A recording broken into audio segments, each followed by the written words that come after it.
কেউ যখন খুব অযত্ন করে, তিলে তিলে কারোর বিশ্বাস ভাঙে, তখন শুধু একটি সম্পর্ক শেষ হয় না, বরং একটা মানুষের স্বপ্ন দেখার ক্ষমতাটাও মরে যায়। তোমার কাছে আমি হয়তো একটা তুচ্ছ খেলনা ছিলাম, যার সাথে খেলা শেষ হতেই তুমি তাকে আস্থা করে ফেলে দিলে। আজ তুমি অন্যর হাত ধরে হাঁটছো ঠিকই, কিন্তু আয়নার সামনে দাঁড়িয়ে নিজের চোখের দিকে তাকানোর সাহস কি তোমার আছে? আমাকে কাঁদিয়ে যাকে নিয়ে এত অহংকার করছিস, মনে রাখিস অহংকার একদিন ঠিকই ভেঙে শেষ হয়ে যাবে। একটা কথা মাথায় রাখিস, যে ঠকায় সেও ঠকে, তুইও একদিন ঠকবি।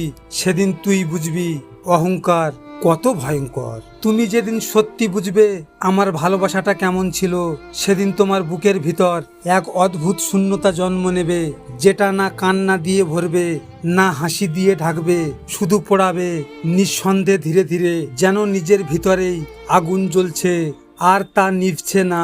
আমি সেই মানুষটা ছিলাম যাকে তুমি অবহেলা করতে আর ভাবতে সে তো থাকবেই, কিন্তু এখন আমি নেই। আর এই অনুপস্থিতি একদিন তোমার বুকের ভেতর তীব্র ব্যথা হয়ে জ্বলবে। তুমি মিলিয়ে নিও আবারও আমার থেকে ভালোবাসা পাওয়ার তীব্র লোভ তোমার মস্তিষ্কে রক্তক্ষরণ ঘটবে। এমন ভালোবাসা দেখিয়েছো, আমি ভেবেছিলাম হয়তো তুমি সত্যি সত্যি আমাকে ভালোবাসো। আসলে তুমি ভালোবাসনি, এসেছিলে ধ্বংস করার নিয়তে। যাও, সফল হয়েছো তুমি, কারণ তোমার অভিনয়ে পুরোপুরি ধ্বংস হয়েছি আমি।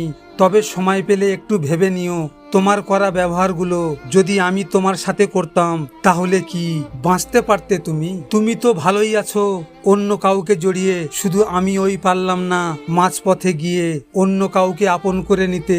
মাঝের মধ্যে ভাবি, যারা খুব সহজে মানুষকে ভুলে যেতে পারে, তারা আসলে মানুষ নাকি? হয়তো তুমি আমার বিশ্বাসটা ভেঙে জিতে গেছো, কিন্তু মানুষ হিসেবে তুমি অনেক আগেই হেরে গেছো। ভিডিওটি ভালো লাগলে পাশে থাকবেন, আর হ্যাঁ, নিজের খেয়াল অবশ্যই রাখবেন, কারণ এটা স্বার্থের দুনিয়া। এখানে নিজের খেয়াল নিজেকে রাখতে হয়, অন্য কেউ রাখবে না। দেখা হচ্ছে পরের ভিডিওতে। ভালো থাকবেন, সুস্থ থাকবেন।